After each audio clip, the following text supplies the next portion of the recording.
Shalom, damai di hati.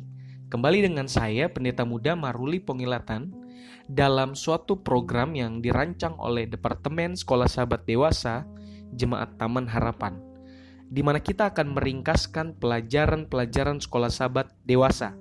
Dan pada saat ini, kita telah masuk pada pelajaran Sekolah Sahabat ke-11 dengan judul ialah Bait Suci Perjanjian Baru. Dan sebagai ayat inti dalam pelajaran Sekolah Sahabat saat ini, terdapat dalam Ibrani 9 ayat 15 yang berkata, "Karena itu, ia adalah pengantara dari suatu perjanjian yang baru, supaya mereka yang telah terpanggil dapat menerima bagian kekal yang dijanjikan." Demikianlah ayat inti kita pada pelajaran Sekolah Sahabat kali ini. Dan pada pelajaran Sekolah Sahabat kali ini, kita akan berfokus pada sistem korban perjanjian lama digantikan oleh yang baru, Ibrani 9:15, di mana senter dari pelajaran kali ini ditujukan secara langsung melalui pengorbanan Yesus yang mewakili kita di hadirat Bapa di Bait Suci Surga, yang membentuk dasar perjanjian baru tersebut. Dan sebelum kita lanjut, marilah kita berdoa terlebih dahulu. Mari kita berdoa. Ya Tuhan Allah Bapa kami yang bertata dalam kerajaan sorga, kami percaya segala pengertian, kepandaian, hikmat, akal budi, kebijaksanaan, semuanya hanyalah berasal daripadamu. Dan saat dimana ketika kami akan merenungkan pekabaran firman-Mu dalam buku pelajaran Sekolah Sahabat ini, ringkasan-ringkasan yang akan kami ringkaskan pada saat ini, biarlah Engkau berikan kami pengertian dengan baik. Jadilah kehendak-Mu di dalam nama Tuhan Yesus kami berdoa. Amin.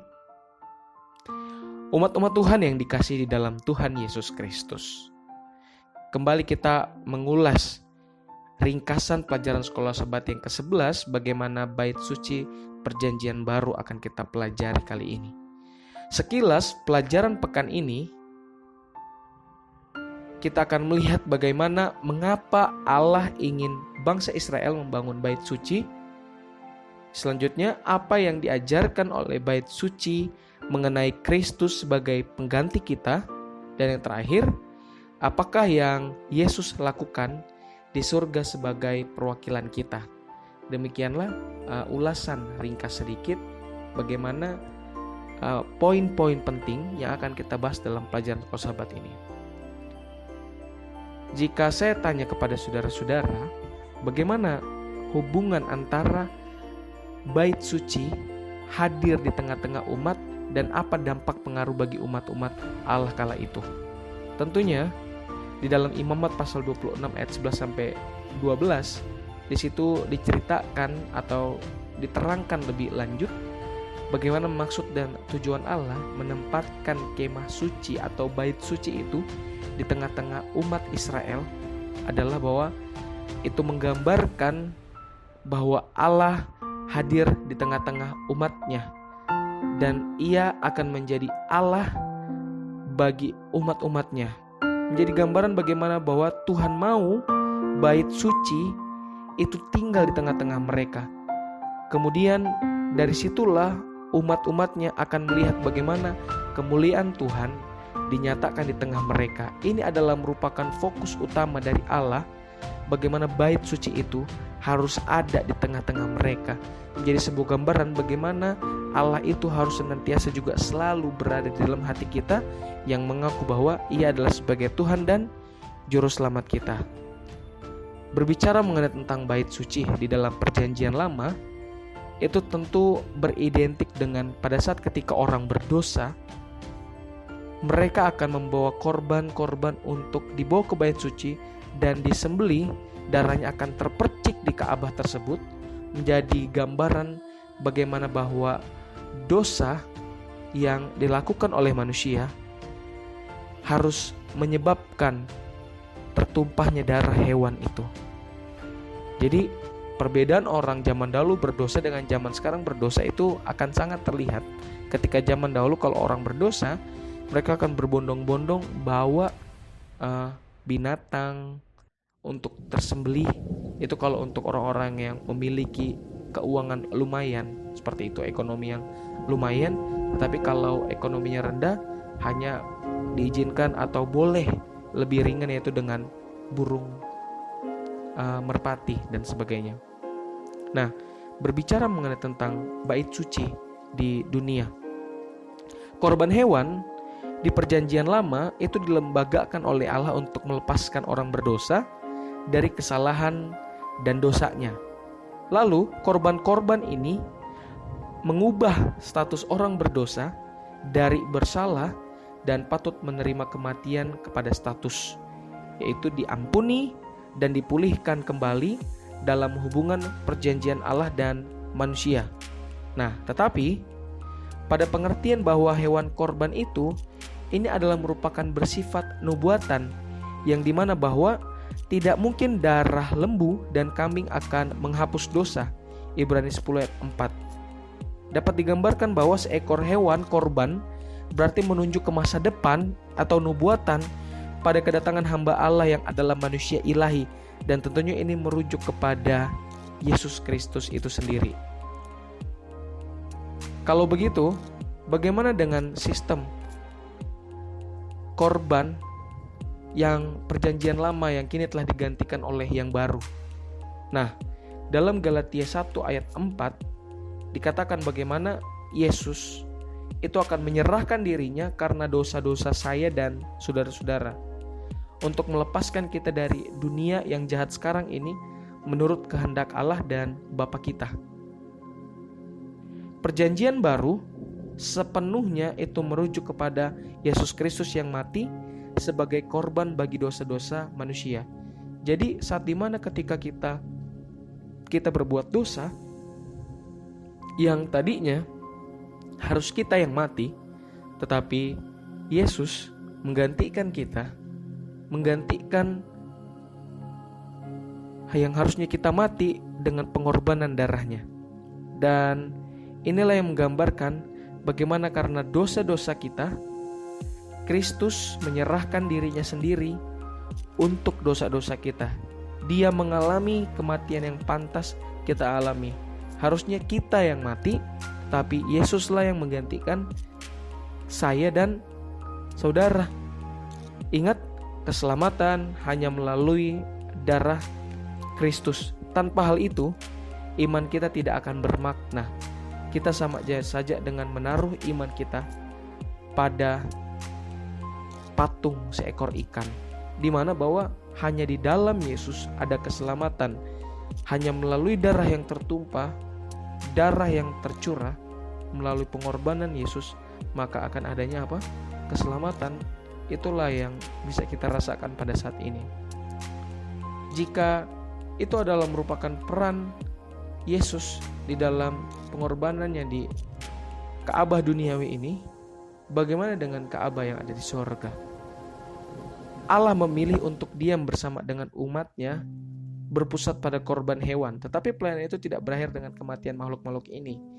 Imam membawa darah ke dalam bait suci atas nama orang berdosa setelah korban itu disembelih. Nah, jadi bait suci, keimamatan, dan pelayanan pada perjanjian lama, demikian juga bait suci, keimamatan, dan pelayanan di bait suci sorga pada perjanjian baru, itu masih tetap berlaku. Akan tetapi, apa saja simbol-simbol, gambaran, dan bayangan dalam perjanjian lama yang menjadi kenyataan dalam perjanjian baru. Kalau kita melihat bagaimana sistem pengorbanan atau korban dalam perjanjian lama, yaitu berupa hewan yang tersembelih. Nah, di sini gantinya seekor hewan yang tidak bermoral menjadi pengganti kita. Kita memiliki Yesus yang tidak berdosa. Gantinya darah hewan, kita memiliki darah Kristus. Gantinya bait suci yang dibuat oleh manusia, kita memiliki bait suci yang sesungguhnya yang didirikan oleh Tuhan dan bukan oleh manusia. Ibrani 8 ayat 2. Jika kita merenungkan secara singkat atau memikirkan kembali bagaimana Yesus dapat menghidupkan kehidupan tanpa dosa untuk Anda, mati untuk Anda, dan sekarang Ia berada di sorga melayani di bait suci surgawi untuk Anda. Semua ini Yesus lakukan untuk menyelamatkan Anda dari akibat-akibat akhir dosa yang mengerikan. Dan melalui pengorbanannya, kita diselamatkan. Kita dapat melihat bagaimana kemuliaan Tuhan dinyatakan di tengah-tengah saya dan saudara. Sehingga pribadi yang sama sekarang sedang mengantarai kita di surga. Itulah peran bagaimana Yesus mati tersembelih di kayu salib untuk menjadi pengantara antara kita dan sorga. Dia berdiri di hadapan Allah sebagai pengantara antara sorga dan dunia yang mengantarai manusia dengan Allah. Dan kabar besar dari perjanjian baru adalah oleh karena Yesus orang berdosa yang bertobat memiliki seseorang yang mewakili mereka dalam sorga di hadapan Bapa. Jadi saya yang berdosa, kita tidak perlu lagi takut atau khawatir karena kita telah memiliki Yesus yang akan menjadi atau telah menjadi pengantara antara saya dan Bapa yang ada di sorga. Ini adalah merupakan gambaran mengenai pembelajaran sekolah sahabat kita. Bagaimana peran sistem korban perjanjian lama telah digantikan oleh yang baru, yang merujuk kepada Yesus itu sendiri. Sehingga sistem korban perjanjian lama digantikan oleh yang baru. Dari situlah kita mendapatkan sebuah kemenangan. Wow, puji Tuhan ya. Yesus telah menyelamatkan saya dari dosa-dosa kita. Dia telah tercurah. Dan sekarang ketika kita telah menerima keselamatan itu, apa respon kita? Yaitu kita harus menghargai setiap pemberian atau keselamatan cuma-cuma yang Tuhan Yesus telah berikan bagi kita. Ingat, kita berbuat baik bukan karena ingin mendapatkan keselamatan, tapi karena Yesus sendiri itu telah menyelamatkan kita, maka kita harus berbuat baik, kita harus melakukan yang terbaik, kita harus melakukan hal-hal yang berkenan di hadapan Tuhan. Dan di akhir dari ringkasan pelajaran sekolah sahabat ini, saya ambil dalam buku Alfa dan Omega jilid 5 halaman 385 yang ditulis oleh penulis Kristiani yang cukup terkenal, yaitu Nyonya Ellen White, yang berkata, "Dan setiap orang yang mengaku aku dengan jalan turut ambil bagian menyaksikan pengorbananku bagi orang yang telah hilang itu akan diakui sebagai seorang yang turut ambil bagian di dalam kemuliaan dan kesukaan orang tebusan. Maukah kamu mengambil bagian menjadi saksi-saksi Kristus? Maukah kamu menjadi terang di antara gelapnya duniawi ini? Maukah kamu menjadi garam bagi duniawi ini? Jika kamu mau, katakan ya dalam hati dan saya undang. Mari kita tunduk kepala dan kita berdoa. Terima kasih Tuhan Yesus, karena Engkau telah menebus dan melalui pengorbanan-Mu di kayu salib. Saat ini hamba-Mu percaya dan kami kembali diingatkan bagaimana begitu besar kasih-Mu terhadap kami. Biarlah kami dapat senantiasa menjalani kehidupan kami dengan menghargai akan setiap pengorbanan dengan baik. Ya Bapa, kepada siapa lagi kami dapat berseru dan meminta dan memohon selain kepada Engkau saja. Jamalah hati kami, jamalah kehidupan kami. Kami mau Engkau senantiasa hadir di tengah-tengah kami Tuhan. Kami mau Engkau mengisi kekosongan hati kami ini. Kami mau kehidupan kami sepenuhnya dikontrol oleh-Mu. Biarlah kehidupan kami dapat senantiasa berkenan di hadapan-Mu Tuhan Yesus. Jadilah kehendak-Mu yang terbaik. Di dalam nama Tuhan Yesus kami berdoa dan mengucap syukur. Amin.